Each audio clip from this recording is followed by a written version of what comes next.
पंचमी। हाँ जी, बसंत पंचमी। आपको पता है बसंत पंचमी वाले दिन हम क्या करते हैं? हम येलो कपड़े क्यों पहनते हैं? पूजा करते हैं। हाँ जी, किसकी पूजा करते हैं? हम माँ सरस्वती जी की पूजा करते हैं। आज के दिन माँ सरस्वती जी का आगमन हुआ था धरती पर। बहुत समय पहले की बात है। भगवान विष्णु जी ने जब देखा कि पृथ्वी का निर्माण करना है, तो उन्होंने क्या किया? ब्रह्मा जी को बुलाया और उनसे कहा कि हमें सृष्टि का निर्माण करना है। सृष्टि का निर्माण करने का मतलब बेटा ये है कि हमें पूरी पृथ्वी बनानी है। पृथ्वी में क्या क्या आ जाते हैं? पेड़ पौधे, नदियाँ, जीव जंतु, हम इंसान आ जाते हैं। ओके, तो उसमें क्या बोला भगवान जी ने कि हमें पृथ्वी का निर्माण करना है। जब पृथ्वी का निर्माण किया जा रहा था ना, ब्रह्मा जी ने पृथ्वी का निर्माण किया, तो उन्होंने देखा कि मैंने निर्माण तो कर दिया, सब इस मेरी पूरी धरती पर लोग हैं, जीव जंतु है, पहाड़ है, नदियां हैं, लेकिन सब लोग मौन थे। मौन मतलब बेटा कि बिल्कुल ही साइलेंट थे।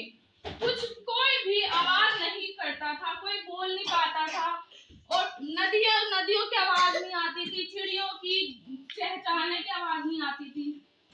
तो विष्णु जी ने क्या किया? ब्रह्मा जी को बोला कि आप ऐसा करिए, आप माँ दुर्गा को बुलाइए। तो माँ दुर्गा के बुलाया उन्होंने, और उन्होंने कहा कि माँ दुर्गा, हमें इस धरती पर जो ये मौन है, हमें इसमें आवाज देनी है। यानी कि जो इंसान आवाज नहीं, आवाज लानी है।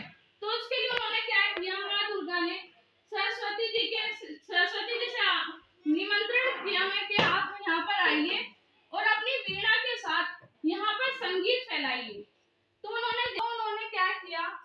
माँ सरस्वती को बुलाया और उनसे प्रार्थना की कि इस संसार में जो भी लोग मौन है, उनको आवाज दी जाए।